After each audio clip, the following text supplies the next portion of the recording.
Good evening, everyone, and welcome to our day three of our study going through the New Testament here.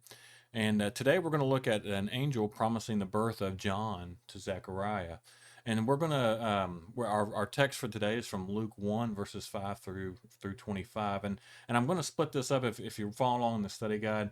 Um, I'm going to hit verses 5 through 10 first, then hit 11 through 15, and then we'll finish it off in 16 through 25. With the number of verses in this one, I didn't want to hit this one verse by verse, but we start off Luke. He documents, and the way that he documented his writings, he is saying, or he gives more evidence of a historical background. So he starts it off with Herod the Great, as being part of the intro here.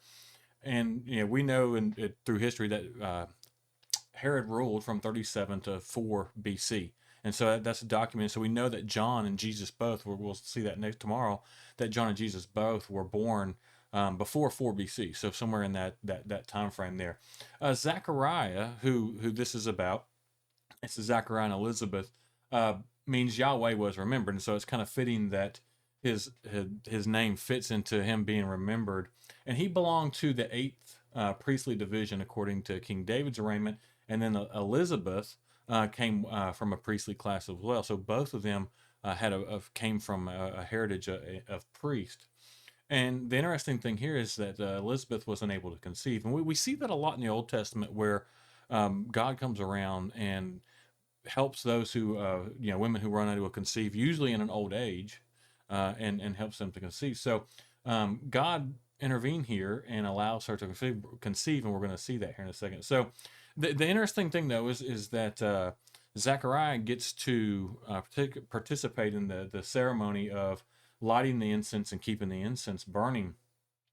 And this is chosen by lot. So it's chosen by casting lots, and you only got to do this once.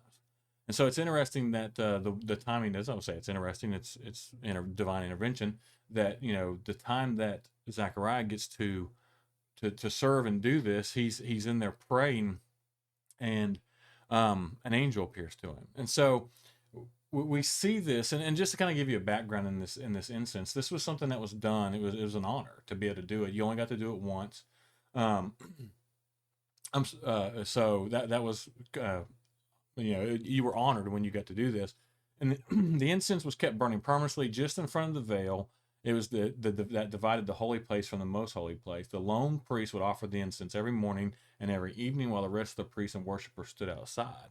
And so they would go in. The priest would go in and to keep this incense burning. He would offer a prayer and then come back out, and the people would wait as part of a ceremony for him. So while he's doing this in verses 11 through 15, an angel appears to him, and the first thing, and we see this often, the first thing that is said to him is, don't be afraid. But obviously, it was very common, especially in this day. If something just pops up, or someone just pops up, and especially something that looks like an angel, it's going to scare you. It's going to scare the mess out of you. So he lets him know that your prayer has been answered or heard by God. And so there's two options here. This could be the prayer that Zachariah and Elizabeth had been praying, or it could be the prayer that he was praying at the altar. Maybe it was both. Maybe while he was praying at the altar, he was praying for a child. Still more, I'm going to lean more towards the side of that God had heard their prayer about delivering them a child, seeing how he's there to announce that John was going to be born. He lets them know, hey, you're going to have a child. You need to name him John. John means the Lord is gracious, and he let them know that they would be full of joy and gladness from this. Which obviously any couple who is trying to have a child and can't, and then obviously given the gift of a child, would definitely be full of joy and gladness. So that's good to see there.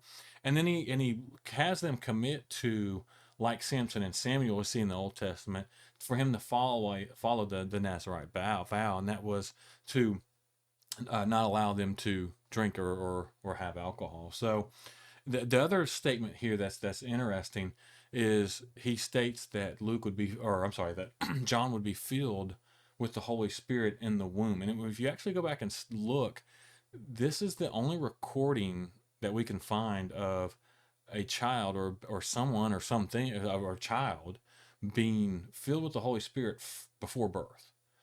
So it's a unique situation. We can assume that obviously Jesus probably was, since he was conceived through the Holy Spirit, but that's not recorded. this is actually recorded that from birth, that John was going, or before birth, that John was going to be filled with the Holy Spirit. So it's a unique situation. It's a unique setup there that we see from the very beginning. And I thought that was kind of neat. I wanted to document that. So um, John's role here, as the starting in verse 16 through 25, John's role here is going to be identical to that of an Old Testament prophet. It's going to encourage people to turn away from their sin and turn back to God. And then we see this, in the recordings of the Bible, that John is often compared to Elijah, who was known for standing up for to evil rulers, and we see that John did that, and we'll see that a little bit later as we study on. The one interesting thing is when he was told he was going to have a son, Zechariah doubted him. He questioned him about it, and I understand this from a human perspective. Is he was old. They were, I think the New Living Translation says they were very old. So you can see why he would question that and say, well, have doubt in the back of his mind. But the angel reminds him that with God anything is possible. So for punishment of doubting the angels and God's pronouncing, he was rendered mute, silent and unable to speak. We're going to see too that, I know we know you hear the story growing up as a kid that he was mute and unable to speak and had to write. But there's a lot of scholars that believe he was probably made deaf as well. But we'll look at that as we get a little bit later on into verse 62. And at the end of this, we see once Elizabeth becomes pregnant, she withdraws herself into seclusion for 5 months after she's conceived. And so the thought is why would she do this? And some speculate that she feared miscarrying. Obviously, as old as she was, that bed rest, seclusion would probably be the best option. But most likely, she recognized that her pregnancy was unusual and would draw a lot of unwelcome attention if it became widely known.